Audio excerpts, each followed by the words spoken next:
In this Warmaster video, we're going to take a look at how your units and characters interact to move your army across the battlefield. To show how this works, I've set up a battlefield with various types of terrain and a central objective, the obelisk. We've then selected two armies which feature a variety of different unit types. The armies will not be fighting each other, we're simply demonstrating how characters issue orders and how units move and how they interact with terrain. So this game is simply a race to see who gets to the obelisk first. The obelisk will be counted as an enemy unit by both armies, so relevant units can react to it using their initiative. The first army is composed of units from the Dogs of War army list, with additional units commandeered from the Empire army list. There are 5 units of infantry, 4 in line, 1 in column. There are 2 units of cavalry, both in line, 1 unit of artillery in line, and a single stand machine. The army is led by a general who has command 9, and there is 1 hero who has command 8. You can see that the army has been deployed in one solid battle line, with all the units touching. As in Warmaster, there is no minimum distance that friendly units have to keep from each other. The characters are placed at the front of the army, as this ensures that any units moving past them will still be in their command range. The second army is all from the Tomb King's army list. There are 4 units of infantry, 2 in line, 2 in column. 2 units of chariots in line, 1 unit of cavalry in line, 1 single stand monster, and a single artillery piece. The army is led by the Tomb King. He is a general with command 9, and there is 1 Lich Priest wizard who has command 8. Following deployment, both generals roll a d6 to see who goes first. The Tomb Kings win the roll-off, so will take the first turn. The first phase of every turn is the command phase. At the start of the command phase, any of your units that are able to move using their initiative do that first. Initiative range for units is 20 centimeters, and a unit that is moving using its initiative reacts to the closest visible enemy within 20 centimeters. Once initiative moves have been completed, your units can then be ordered, and this is what we will look at.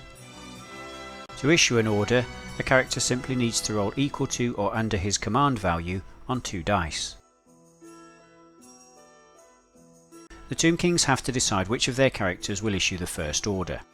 The sequence in which your characters issue their orders is important, because if a character attempts to issue an order and fails, the character can't issue any more orders that turn, and any units that he was trying to order cannot receive any more orders from any character that turn. Additionally, as soon as the general fails to issue an order, no character can issue any more orders that turn. In this case, we're going to select our Lich Priest, who has a command of 8. The Lich Priest is a wizard, and wizards have a command range of 20 centimeters. So any units within 20 centimeters of the Lich Priest can be ordered by him. The Lich Priest announces that he will issue a brigade order.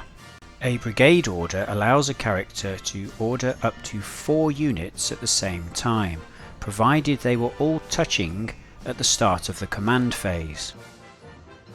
Units that are given a brigade order have to finish their moves so that they're still touching. The only exception is when units given a brigade order include units which charge into combat, in which case units which charge into combat with the enemy don't need to stay in contact with the rest of the brigade. Next, we check to see if any command modifiers apply to the command roll. The character's command value will be affected by how far he is from the units he's trying to order, how many orders he's already given to those units, how close the units are to the enemy, whether the units are in dense terrain or not, and whether the units have lost any stands as casualties. In this example, no command modifiers apply, so the Lich Priest must roll 8 or less on 2 dice to succeed in the brigade order. The priest rolls a 10, so the order fails. This means none of the units he was trying to order can move. The priest can't issue any more orders this turn, and none of the units he was trying to order as a brigade can receive any further orders this turn. The Tomb Kings move on to their next character to issue more orders. The Tomb King has a command of 9 and a command range of the whole battlefield. However, if he tries to order a unit which is more than 20 centimeters away, he's going to suffer a command penalty. So the first thing we do is check how many units are within 20 centimeters of him. And every unit which can be ordered this turn is within 20 centimeters. The Tomb King issues a brigade order to the 2 skeleton infantry units plus the Scorpion. No command modifiers apply, so he needs a 9 or less. He rolls a 4 and succeeds. We select one unit from the brigade and measure how far they can move. We start with the Scorpion. The Scorpion is a monster, and monsters can move up to 20 centimeters. We decide to move the Scorpion straight ahead, as this is open ground. So we measure 20 centimeters and move the Scorpion straight forwards. Once we've determined the final position of the Scorpion model, we can then move the remaining units. Infantry can move 20 centimeters. We begin with the skeleton archer infantry and move the stands one at a time. The archers are also moving straight ahead, so we simply move each stand in turn to form another line formation adjacent to the Scorpion. We then repeat the same process for the skeleton infantry, moving each stand one at a time. When moving your units, you ignore your own character pieces, who may be in the way. Character pieces can never hinder the movement of units. Once we've finished moving all the stands from all the units in the brigade order, we must ensure that at least one stand from each unit that was ordered is touching at least one other stand from the same brigade. The Tomb King must now decide whether he wants to keep issuing orders to these units. He can issue another brigade order to the same 3 units if he wishes, or he could issue an order to 1 or 2 of the original 3 units in the brigade and move them off separately. However, if the Tomb King does give a second order to any of the units he's already moved, he will suffer a -1 command penalty, which would reduce his command value to an 8. On this occasion, he decides to stop ordering the brigade he's just moved, and this means none of these units can now move any further this turn. Instead, the Tomb King issues a new brigade order to the 2 chariot units. As the chariots have not yet received an order this turn, no command penalty applies to the Tomb King's command value. It's important to understand that the number of orders that a character makes does not impose a penalty to their command value. It is the number of orders which a unit receives that imposes a penalty. In this case, this is the chariot's first order, so the Tomb King can use his command value of 9. He rolls a 7 and the order succeeds. Chariots can move up to 30 centimeters. But if we measure 30 centimeters straight ahead, we enter the woods terrain. So we need to check to see if chariots can enter woods. Page 22 of the rulebook discusses which units may enter different types of terrain. Here we can see that chariots are not allowed to enter any terrain apart from hills or bridges.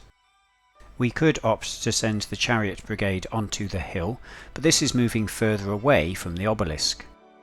Instead, the Tomb King decides to send the chariots forwards and then to the right in front of the infantry.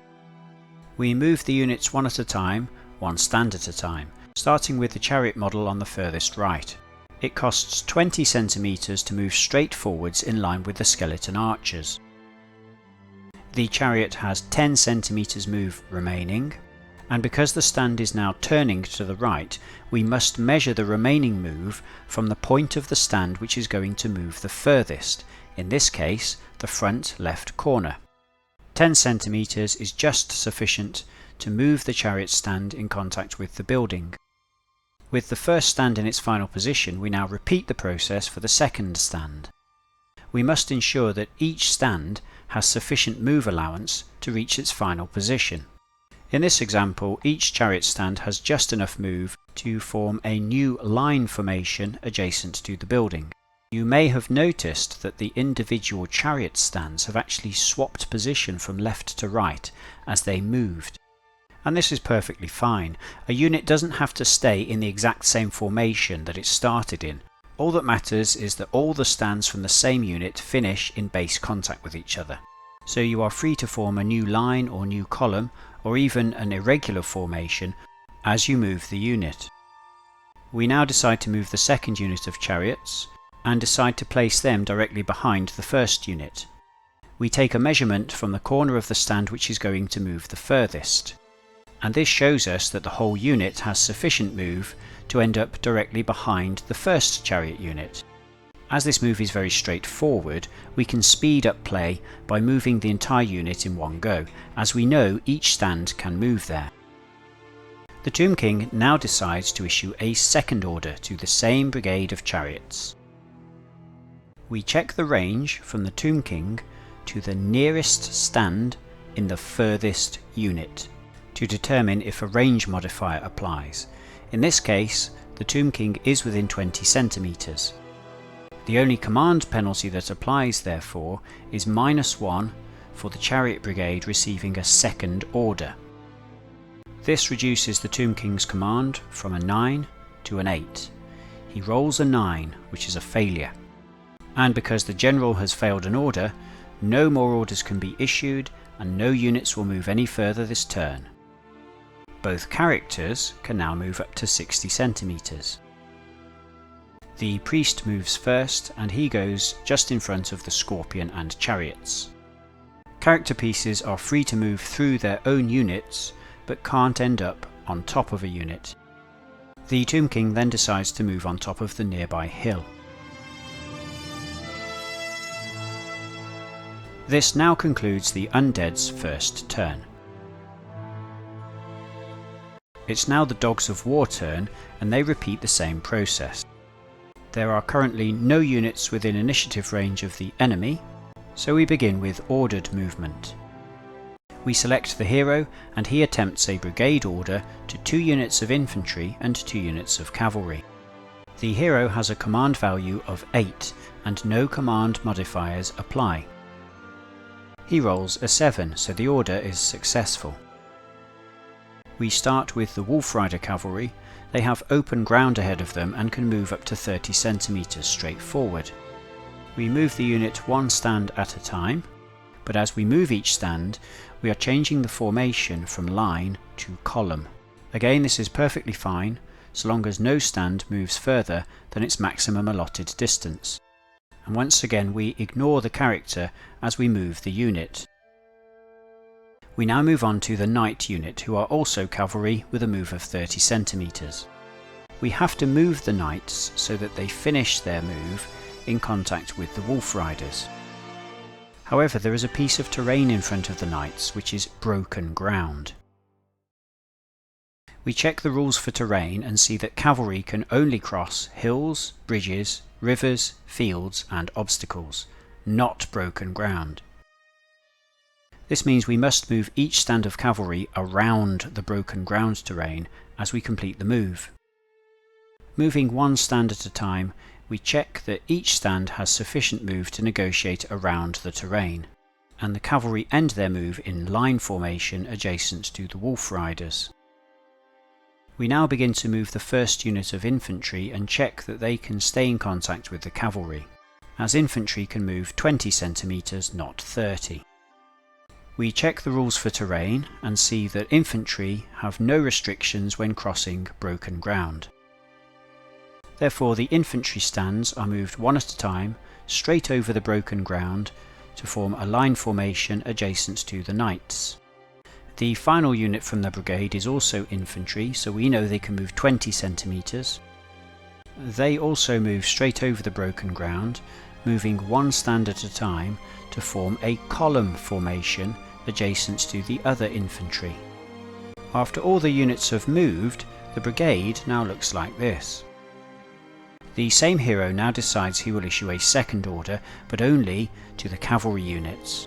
This is because he now wants the cavalry to move ahead of the infantry, who are slowing them down. If he manages to order the cavalry successfully this turn, the hero does have the option of issuing further orders to the 2 infantry units, as you are allowed to divide a brigade up and send different units from the same brigade in different directions. However, it must be the same character who started ordering the brigade that continues to order the various units of the brigade once they have split up. The hero checks the range to the cavalry units and finds that both are still within 20 centimeters. He suffers a -1 command penalty as this is the cavalry's second order, reducing his command to 7. He rolls a 5 and the order succeeds. We decide to move the Wolf Rider unit first. Each time a unit moves, it's not allowed to move through any other unit.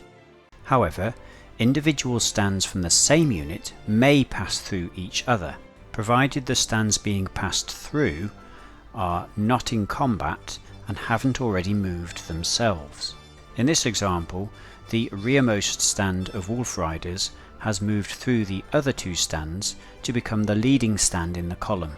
This uses up 12 centimeters of his move. He then uses the remaining 18 centimeters move to turn to the left and pass behind the row of buildings. Again, we always measure from the corner of the base which moves the furthest, which was the stand at the back of the column. Once the first stand has completed this manoeuvre, the second stand does the same. And lastly, the final stand also completes the manoeuvre, and the unit is formed up in line formation. The knights now have to move back into contact with the Wolf Riders. The knights cannot move through the buildings, as the buildings themselves are impassable, and the gaps between the buildings are not wide enough to allow the narrowest part of the knights' bases to move between them. The knights will have to take the long way round. The first stand of knights is allowed to move through the other 2 stands that have not yet moved. Measuring from the corner of the base which will move the furthest, we move the knight stand 1 step at a time all the way around the building and into contact with the Wolf Riders. And then we repeat the process for the second stand. The third and final stand has to make a bit more of a snaking path to ensure that it can fit into the space to form line alongside the rest of the knights. We keep a running total of how far the stand moves to ensure it doesn't go further than 30 centimeters. When we've finished, the final positions of the cavalry look like this. The hero then decides to issue a third and final order to the cavalry. This will impose a -2 command penalty, and no unit may receive more than 3 orders per turn.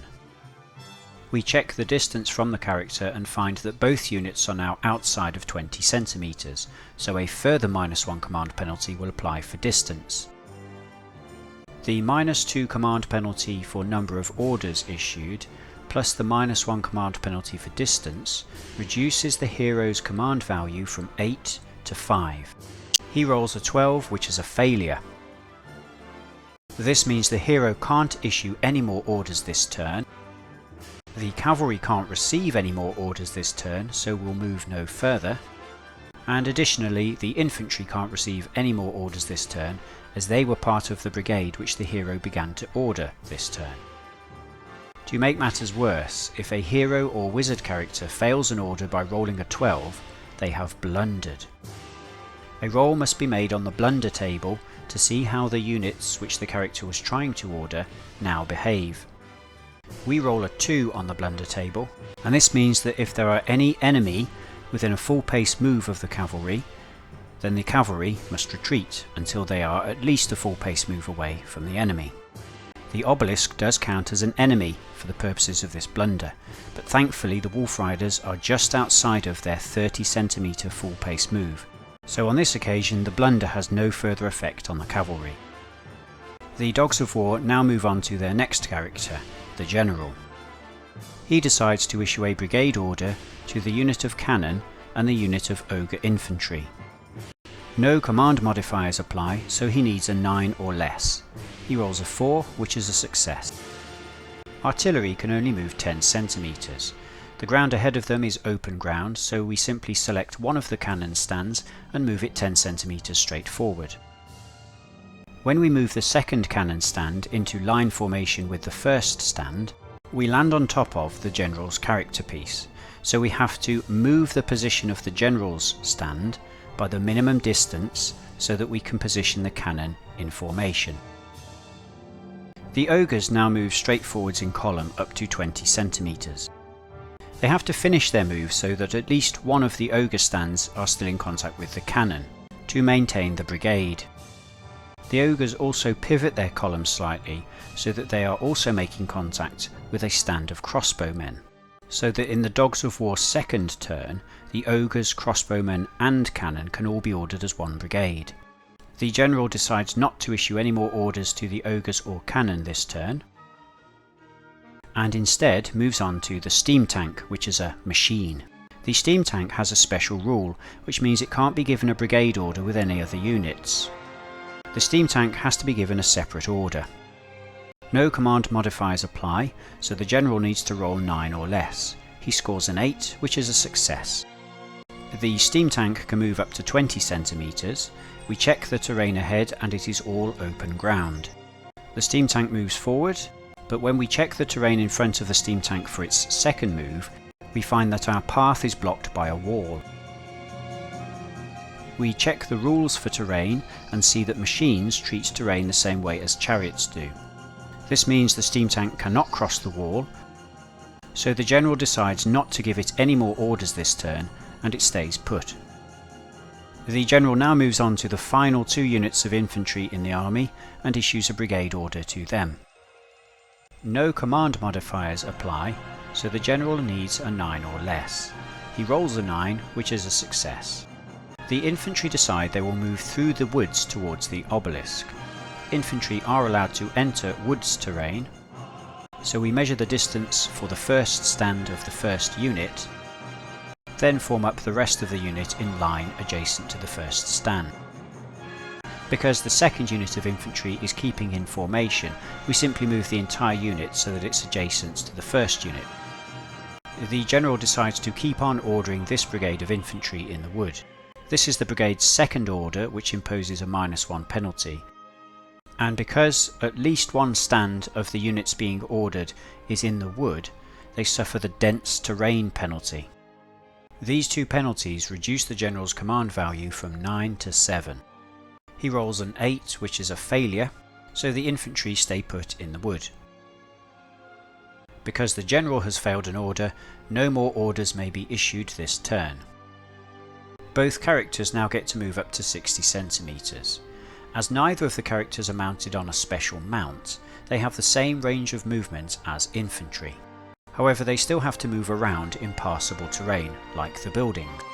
On this occasion, both characters decide to move over the wall and place themselves just in front of the army, adjacent to the buildings. This marks the end of the Dogs of War first turn, so play will now pass back to the Tomb Kings. The Tomb Kings start their second turn, but they don't need to check to see if any of their units are within initiative range of the obelisk, as the Undead can't use their initiative. Instead, they move straight to the orders part of the command phase. The Lich Priest decides he will issue a brigade order to the Chariots. No command modifiers apply, so he needs an 8 or less. He rolls a 2, which is a success. The chariots can't pass through the buildings and can't cross over the wall, so they have to move across the open ground straight ahead. The chariots will keep their original formation, so to speed things up we simply move both units straight ahead. The Lich Priest then attempts a second brigade order on the same units. He suffers -1 for second order and needs a 7. He rolls an 8, which is a failure. So the chariots move no further this turn and the priest can't issue any more orders this turn. The Tomb King goes next and he decides to issue a brigade order to the artillery, cavalry and 2 infantry units behind the hill. We check the range from the Tomb King to the nearest stand of the furthest unit and find that everyone is within 20 centimeters. No command modifiers apply, so the Tomb King needs a 9 or less. He rolls a 9 and succeeds. We decide to move the artillery piece first, so check to see if it can enter the hill terrain.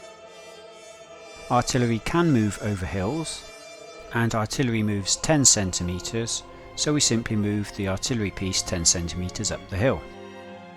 Next we move the skeleton infantry brigade in column.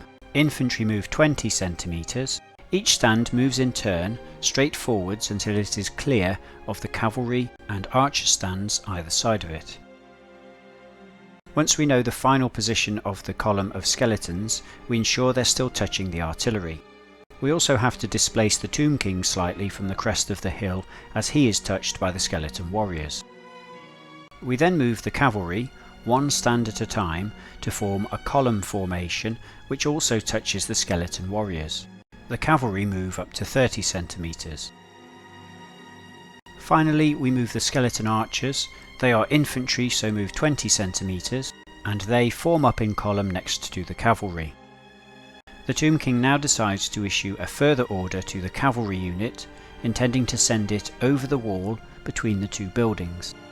We check the terrain rules to find that cavalry can cross walls. The Tomb King suffers a -1 command penalty for issuing a second order to the cavalry. He needs an 8 and gets it. The cavalry stay in column formation and move 30 centimeters over the wall, ensuring that the final stand does not move greater than its move distance. Because the cavalry have ended their move within 20 centimeters of the obelisk, they have triggered the obelisk's defense mechanism. On the roll of 4+, the cavalry will lose one stand from their unit as a burst of light fires out from the tip of the obelisk. On this occasion, the obelisk rolls a 2, so the cavalry are safe. The Tomb King now decides not to issue a third order onto the cavalry, as the command modifiers will be too great. Instead, he issues a brigade order to the Scorpion plus infantry, who are just within 20 centimeters of him. No other command modifiers apply, so he needs a 9. He rolls a 7 and succeeds. The Scorpion moves first. As a monster, the Scorpion can cross the wall, but doesn't have sufficient move in this turn to get all the way across. Next we move the skeleton archers. They can cross the wall as they are infantry, so we move the stands one at a time to form a new column next to the Scorpion. The skeleton infantry moves last. It will cost the first stand 14 centimeters to move up to the wall, but he then has to turn sideways to fit through the gap between the archers and the building. So we measure from the point of the base that will move the furthest, the rear left-hand side. The first stand of skeletons finishes his move halfway across the wall. The remaining stands move up into contact with the first, but end their move in an irregular formation. A unit which is in irregular formation moves at half pace. A half pace move for infantry is 10 centimeters. So the next time they move, the skeleton infantry can only move 10 centimeters. But as soon as they move back into regular formation, their move will return to full pace. The Tomb King now attempts a second brigade order on the same brigade of units. We check the range from the Tomb King to the nearest stand of the furthest unit, and we see that all units are now over 20 centimeters away. With -1 for distance and -1 for second brigade order, the Tomb King reduces his command from 9 to 7. He rolls a 10 and fails. With no more orders to make this turn, the Tomb King moves position. He can travel through his own units across the wall and ends up between two buildings. The Lich Priest also moves position, and at the end of their second turn the Undead now have several units within one more move of the obelisk. The Dogs of War begin their second turn by checking to see if any of their units are within initiative range of the obelisk. All their units are still more than 20 centimeters from the obelisk, so we move to orders instead. The hero begins by issuing a brigade order to the two cavalry units. No command modifiers apply, so he needs an 8. He rolls a 4 and succeeds. The Wolf Riders are slightly more than 30 centimeters from the obelisk, so will need to be ordered twice to win the game. The Wolf Riders move first and keep their line formation, so we simply move the unit straight forwards 30 centimeters.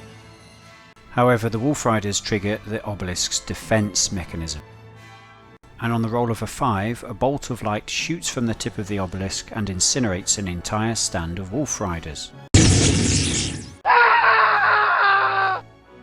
Undeterred, the knights then move up into formation behind the wolf riders, and the hero decides he will issue a second order to the cavalry.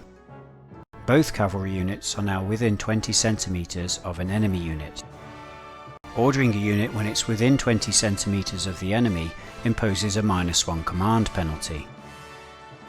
The hero is still within 20 centimeters of both cavalry units, so there will be no range penalty. However, if we include the wolf riders in a brigade order, we will suffer another command penalty. For each stand a unit has lost, a -1 command penalty is imposed. If you make a brigade order, and some of the units in that brigade have lost one or more stands, you don't have to apply the penalty for every stand that is lost from every unit in the whole brigade. Instead, work out which unit is going to impose the worst command penalty for lost stands and apply that to the whole brigade. Issuing an order to the wolf riders will reduce the hero's command from an 8 to a 5. Instead, the hero issues an order only to the knights, which reduces his command from an 8 to a 6. He rolls a 6 and the order succeeds. The knights can easily move around the wolf riders and make contact with the obelisk, winning the game for the Dogs of War. I hope that this video has shown you how command and movement work in the game of Warmaster. If you have any questions, or if you've spotted something you think is wrong, please let me know in the comments below. In the meantime, why not recreate this scenario to practice the rules for movement and orders for yourself. In the next video, we're going to move on to the shooting phase. We'll be talking about line of sight, how to drive the enemy back, and how to rout them.